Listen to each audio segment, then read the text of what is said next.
आज मेरी बुक आ गई। इस बुक का नाम है विज्ञान भैरव तंत्र। विज्ञान भैरव इनका नाम है। ये इनके पास एक कुत्ता रहता है, एक त्रिशूल रहता है और एक गले से आर पार हुआ एक त्रिशूल है और लाल रंग के बाल हैं। ठीक है, ये विज्ञान भैरव तंत्र है और फिर ये बुक है।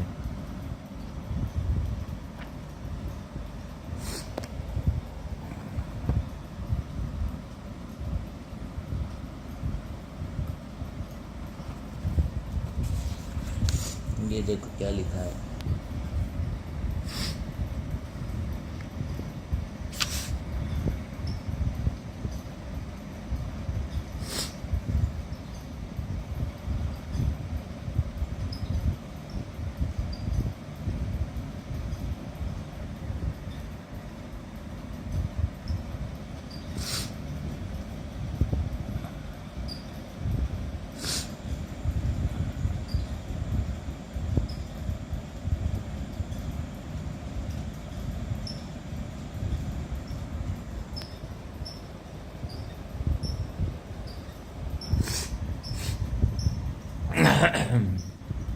देखो इसमें क्या लिखा है। इसमें लिखा है, इस श्लोक में भी ज्ञान पद क्रिया को का भी बोध कराता है।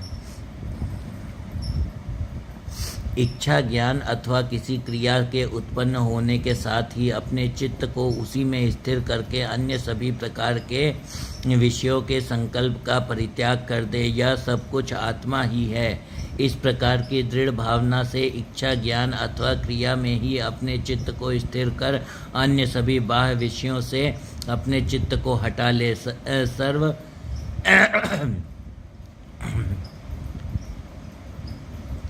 सर्व खलविंद ब्रह्म अयमात्मा ब्रह्म इन श्रुति वचनों के अनुसार सभी सांसारिक वस्तुओं में जब योगी का चित्त स्वात्म स्वरूप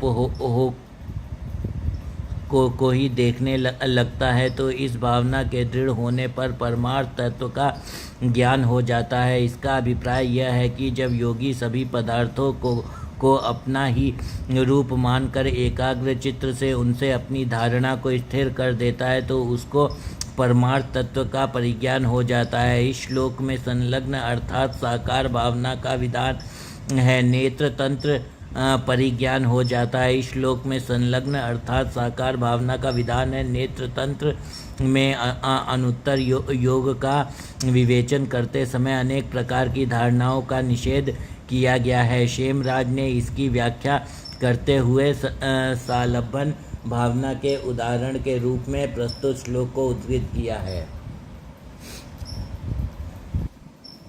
हे प्रिय, यह जो घट आदि का ज्ञान है उसका कोई आधार नहीं है, क्योंकि वस्तुतः किसी स्थिर आत्मा अथवा घट आदि वस्तुओं की कोई वास्तविक सत्ता नहीं है। इसीलिए यह निर्हेतुक भी है, क्योंकि चक्षु आलोक आदि पदार्थों की भी वास्तविक सत्ता नहीं है। इसीलिए यह सब कुछ भ्रमात्मक है, माया के कारण उत्पन्न है। अतएव विकल्प स्वरूप है, क्योंकि ज्ञान के अतिरिक्त अन्य सभी वस्तुओं का अभाव है।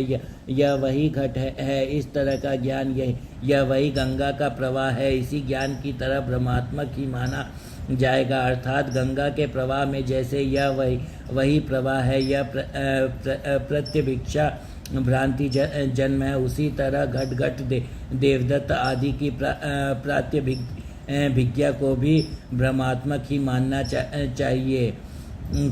इस तरह से अंततः सब कुछ चिन्मात्र विज्ञानात्मक ही सिद्ध होता है। यह चिदात्मक विज्ञान के अतिरिक्त अन्य किसी की भी सत्ता नहीं है। इस तरह की भावना का दृढ़ता से अभ्यास करने से साधक शिव को जाता है। तंत्र लोक में यह स्थिति सर्वात्म संकोच के नाम से वर्णित है और टीकाकार ने इस स्थिति के उदाहरण के रूप में इसी श्लोक को प्रस्तुत किया है।